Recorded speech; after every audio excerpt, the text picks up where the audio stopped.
Theodor og Hans var i gang med at slæbe containerskibet Katrine ind i den store havn. Theodor var førerbåd. Det betød, at han sejlede forrest, bestemte vejen og gav ordre. Theodor følte sig altid meget betydningsfuld, når han var førerbåd. Theodor tuttede 2 gange i sit horn for at advare Hans om, at han var ved at dreje. Det var da det sødeste lille horn, sagde Katrine. Mit horn er hverken sødt eller lille, sagde Theodor. Mit horn er friskt, foreslog Hans. Det var det eneste ord, han lige kunne finde på. Da de nåede hjem til kajen, var Theodor blevet temmelig mopset. Han var trods alt en vigtig førerbåd, og han mente bestemt ikke, at en vigtig førerbåd skulle have et sødt lille horn.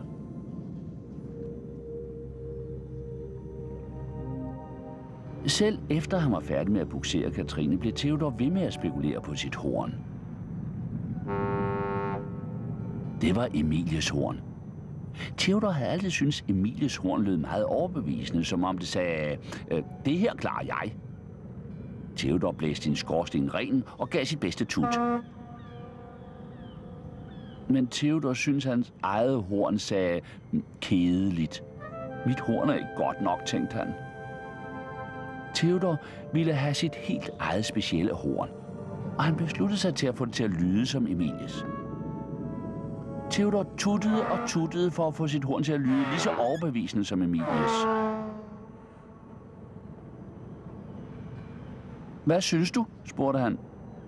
Nå, Emilie undrede sig over, hvorfor Theodor lavede den underlige lyd. Jeg synes, du skulle sejle hen på værkstedet, sagde hun. Jeg tror, der må sidde noget fast i din skorsten. Lidt efter fik Theodor øje på Fodok, der var ude på sin sikkerhedspatrulje. Fodok tuttede i sit horn for at vise alle, at han var på arbejde. Theodor havde altid ment, at Fodoks horn lød meget alvorligt, som om det sagde, jeg er i gang med vigtige ting.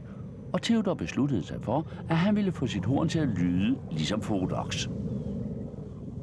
Theodor tuttede og tuttede og prøvede at få sit horn til at lyde så vigtigt som muligt.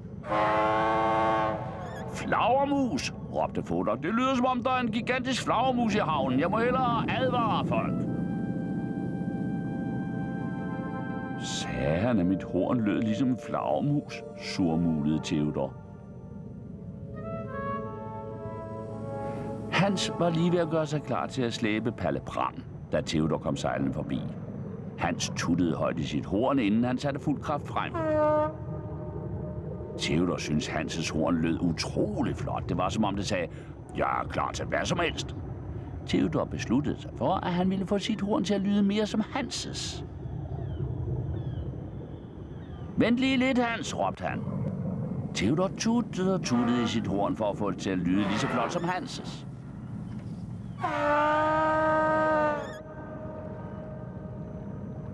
Nå, spurgte Theodor, da han var færdig med at tutte for Hans. Hvad synes du om min nye horn? Er det kraftigere eller bare bedre? Hans så forvirret ud. Men da han opdagede Theodors skuffede udtryk, sagde han, det er kraftigere og bedre, det er saftigere, nej, det er tørstigere, det lyder frisk.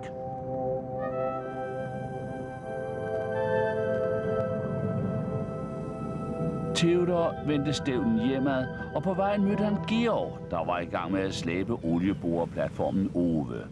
Georg gav et skrovrystende brøl med sit horn. Theodor synes Georgs horn lød stort og barskt og fornemt. Det gjaldede til hele verden. Gør plads for mig! Georg har det bedste horn af os alle sammen, tænkte Theodor. Og så besluttede Theodor sig til at få sit horn til at lyde ligesom Georgs. Theodor tog en dyb indånding, skar sin bedste tuttegrimasse, spidsede sine læber og lukkede al sin luft ud med et kæmpe whist. Den store havn rystede ved den mægtige lyd af ingenting. Ikke et kuk, ikke et pip, ikke så meget som et musegisp. Theodor havde mistet sit horn. Lidt senere på dagen var slæbebåden forsamlet ved oceankajen. Formanden havde en overraskelse i ærmet til den. Slæbebåden, begyndte formanden. Denne eftermiddag anløber en meget speciel gæst vores havn. Det store krydstogtskib Dronning Stephanie. Slæbebåden strålede over den uventede meddelelse. Dronning Stephanie var det flotteste krydstogtskib i verden. Hun besøgte havnen nu og der, og hver gang var det en stor begivenhed. Jeg er lige i topform, spurgte formanden. Og en efter en tuttede alle slæbebådene. Ja, herr formand.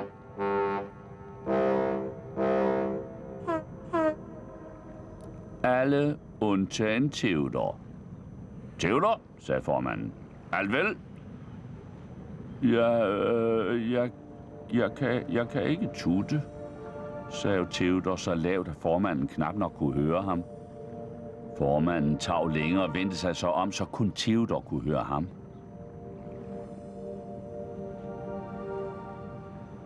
Theodor, slæbebåde skal have horn, hvis de vil arbejde. Jeg er ked af det, men jeg kan ikke sende dig ud til dronning Stephanie sammen med de andre i dag.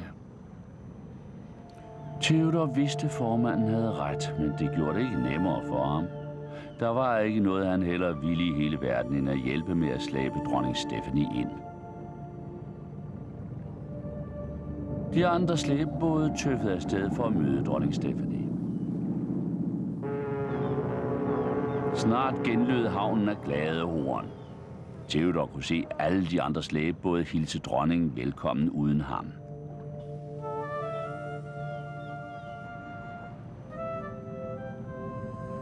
Det hele begyndte, fordi jeg ikke kunne lide mit horn, tænkte Theodor trist, og nu har jeg slet ikke noget.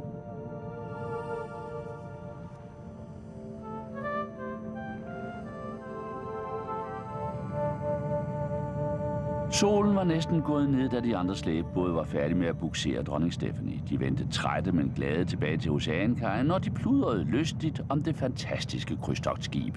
Hun er bare det flotteste skib, sagde Emilie, og så venlig. Meget moderne, sagde Fodok. Meget stor, jublede Georg. Meget frisk, udbrød Hans. Det var det eneste ord, han kunne komme på, og det lød flot. Al den snak om, hvor vidunderligt det hele var, gjorde bare Theodor endnu mere trist over at have forspildt sin chance for at slæbe det store skib ind.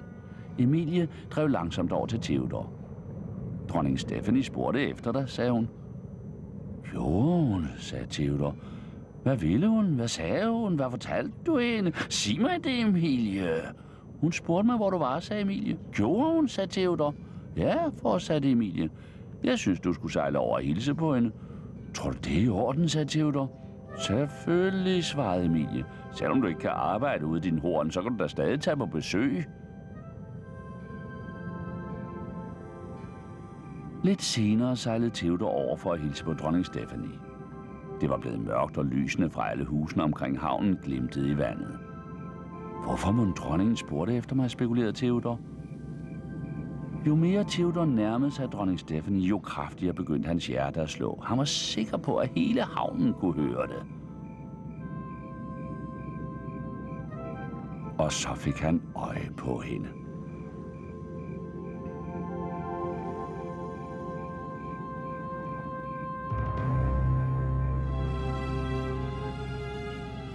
Theodor kunne ikke andet end at gispe højt. Øj, sikkert utroligt syn. Hendes lys glimtede i vandet, og hun vuggede blidt i tidevandet under den ravnsorte nattehimmel. Theodor syntes, hun lignede et kæmpe flydende palads.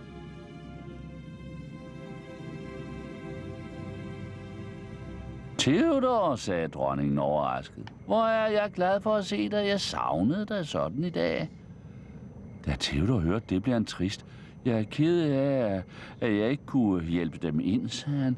Men jeg har mistet mit horn. Mistet dit horn, sagde dronningen. Og det er da virkelig for galt. Dit horn er så kægt og muntert, præcis som dig selv.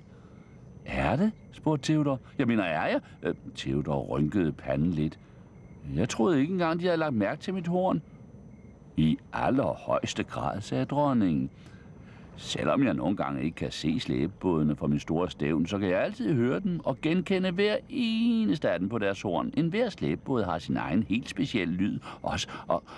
Også mig, sagde Theodor. Ja, må ikke, sagde dronningen muntert. Dit horn er den mest specielle ting ved dig. Mit horn, sagde Theodor. Ja da, svarede dronningen. Dit horn gør mig altid i godt humør. Theodor blev helt tavs. Han spekulerede på alt det, dronningen havde sagt, og på en eller anden måde fik det ham til at have det meget bedre med sit horn. Jeg er sikker på, at du snart får dit horn tilbage, sagde dronningen. Det er sikkert bare brug for et lille hvil. Det har jeg også, gabte hun. Det er ved at være sent. Godnat, Theodor. Godnat, sagde Theodor. Theodor begyndte stille og roligt at tøffe hjemad. Det havde været en næsten magisk aften, og han havde ikke lyst til den sluttede lige nu. Dronning Stephanie var virkelig det rareste skib i verden. Det var som om, hun altid lige sagde det helt rigtige. Havde hun virkelig sagt, at hans horn var kægt og muntert, og at det altid gjorde hende i godt humør? Ja, mit horn er vel egentlig helt specielt, tænkte Theodor. Natten var klar og stjernefyldt, og der var en mild duft af saltvand i luften. Theodor følte sig lykkelig. Og så tog han stille, meget stille, en dyb indånding, og der lød et lille, sødt, vidunderligt tut. Hans gode, gamle Theodor-tut. Et stort, lykkeligt smil bredte sig på hans ansigt.